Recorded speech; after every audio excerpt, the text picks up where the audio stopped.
एक गांव में एक चुड़ैल का साया था। वह चुड़ैल रात होते ही लोगों के घरों में घुसती और जो भी दरवाजा खोलता उसे अपने साथ उठाकर ले जाती।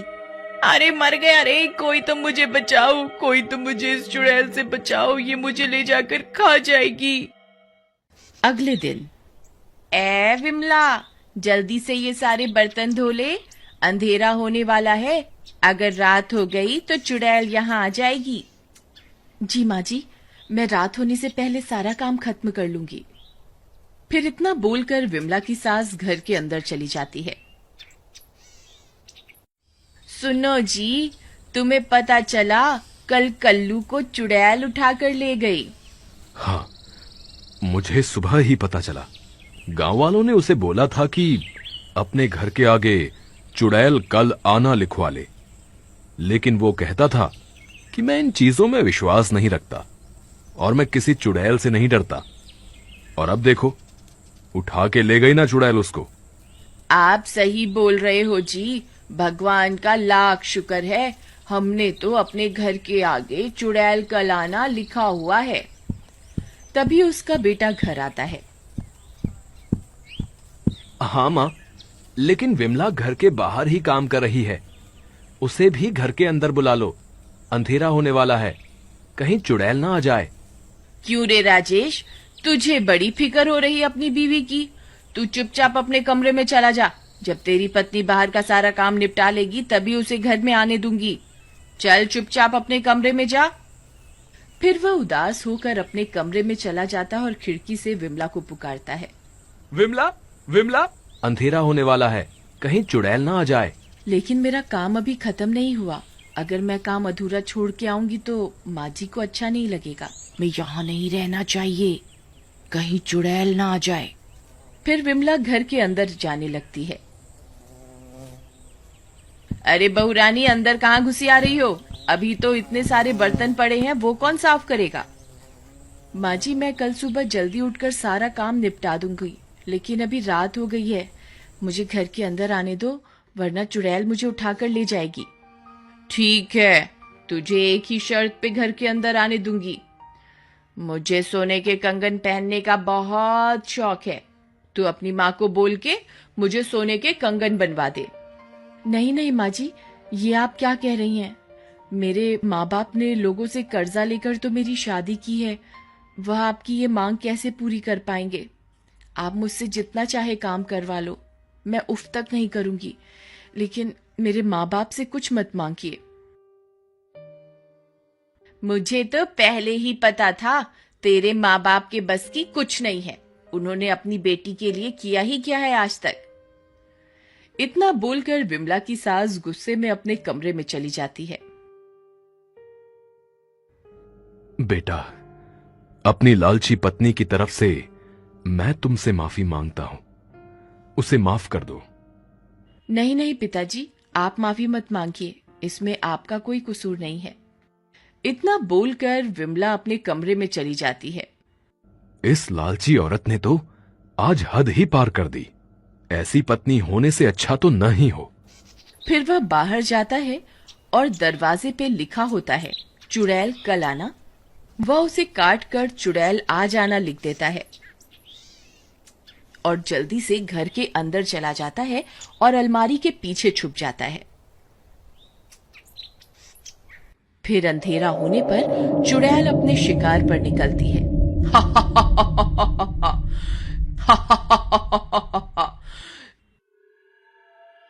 अरे, ये तो लिखा है कल आना, लगता है घर में आज कोई नहीं है, यहाँ कल आऊंगी।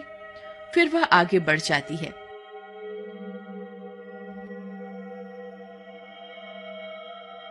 अरे, यहाँ तो लिखा है आ जाना। फिर वह उस घर का दरवाजा खटखटाती है। अरे, लगता है चुड़ैल आ गई। अरे मर गए रे, ये तो सच में आ गई। कहीं दरवाजा खोलने विमला ना आ जाए। अरे इतनी रात गए कौन आ गया? कहीं खेत में काम करने वाला बिरजू किराया देने तो नहीं आया? तभी वह दरवाजा खोलने जाती है। अरे बिरजू रुक जा, आ रही हूँ। आज तो मजा आ गया, रात को भी लक्ष्मी के दर्शन हो जाएंगे। फिर जैसे ही वह दरवाजा खोलती है वह हक्की बक्की रह जाती है। अरे मर गए रे, ये तो चुड़ैल है। हे भगवान मुझे बचाओ। अरे सुनते हो, कहाँ हो? देखो चुड़ैल हमारे घर आ गई। अरे विमला कहाँ है तू? जल्दी बाहर आ। तभी चुड़ैल अपनी डरावनी हंसी हंसती है।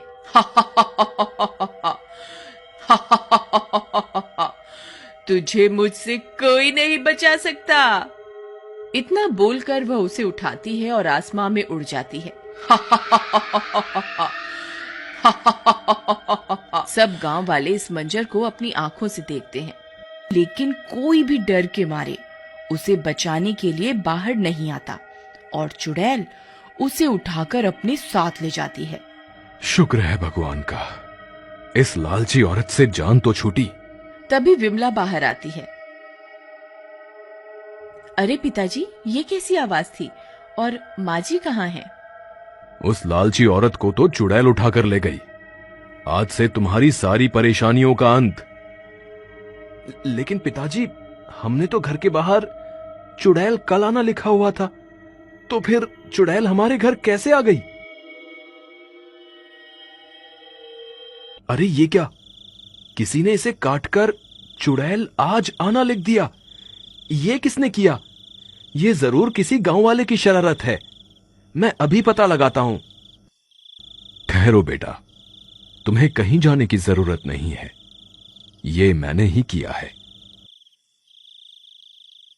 इस लालची औरत को सजा मिलनी चाहिए थी। नहीं पिताजी, ये आपने ठीक नहीं किया। आपको ऐसा नहीं करना चाहिए था। बेटा, मुझसे रोज रोज तुम्हारी ऐसी हालत देखी नहीं जाती थी, इसीलिए मुझे लगा कि इस लालची औरत को सबक सिखाने का यही सही तरीका है। अब क्या करें? मां को वापस कैसे लाएं? इतनी रात में जंगल में जाना खतरे से खाली नहीं होगा। हम सुबह होने का इंतजार करते हैं। नहीं नहीं, जब तक तो बहुत देर हो जाएगी। हमें माँ जी को अभी ढूंढना होगा। अरे विमला, तुम पागल हो गई हो क्या, जो इतनी रात को इतने घने जंगल में जाने की बात कर रही हो? हमें सुबह होने का इंतजार करना ही होगा। ठीक है, आप सुबह होने का इंतजार करिए, मैं माँ जी को ढूंढने अभी जा रही हूँ। इतना बोलकर विमला अकेले ही हाथ में मशाल लिए इतने घने जंगल में घुस जाती है।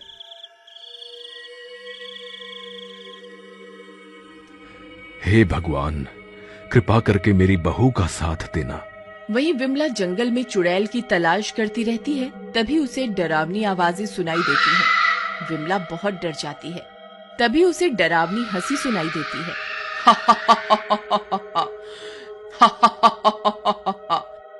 अरे ये कौन है जो खुद यहाँ मरने के लिए आ गया? ए लड़की, तेरी इतनी हिम्मत जो खुद इतने घने जंगल में आई?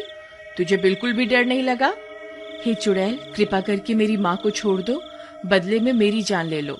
विमला की ये सारी बातें वह लालची औरत भी सुनती है। अरे मैं तो इसकी बिल्कुल भी परवाह नहीं करती थी और इसे कितना दुख पहुंचाती थी, लेकिन ये तो मेरी जान बचाने के लिए अपनी जान देने को तैयार है। अच्छा ऐसी बात है, ठीक है, मैं इसे आजाद कर देती हूँ, लेकिन बदले में तुझे अपने खून से मेरी प्यास बुझानी होगी। ठीक है, मैं तैयार हूँ, बस आप माँ जी को यहाँ से जाने दो। नहीं नहीं विमला, मुझ जैसी लालची औरत के लिए तुम अपनी जान मत दो, मैं इस सील के लायक हूँ। नहीं नहीं माँ जी, आप ये क्या कह रही हैं? जल्दी फैसला करो, कौन मेरी प्यास बुझाएगा। तभी राजेश अपने साथ गांव वालों को लेकर वहां पहुंच जाता है। अरे ये क्या, ये सब लोग कहां से आ गए? लगता है मुझे यहाँ से भागना ही पड़ेगा। अरे भागो रे भागो, अपनी जान बचाकर भागो। गांव वालों, मैं वापस लौटकर जरूर आऊंगी, मैं किसी को नहीं छोड़ूंगी। विमला, हम सब तुम्हारी बहादुरी देखकर दंग रह गए। तुमने जो आज किया है, ऐसा करने की हिम्मत किसी में नहीं थी। भगवान सबको तुम्हारी जैसी बहू दे। देख लालची औरत, तू इसे कितने दुख देती है और आज इसी ने तेरी जान बचाई है। बहू मुझे माफ कर दे, मैंने तुझे बहुत दुख दिए हैं। कोई बात नहीं माँ जी, आपको माफी मांगने की कोई जरूरत नहीं है।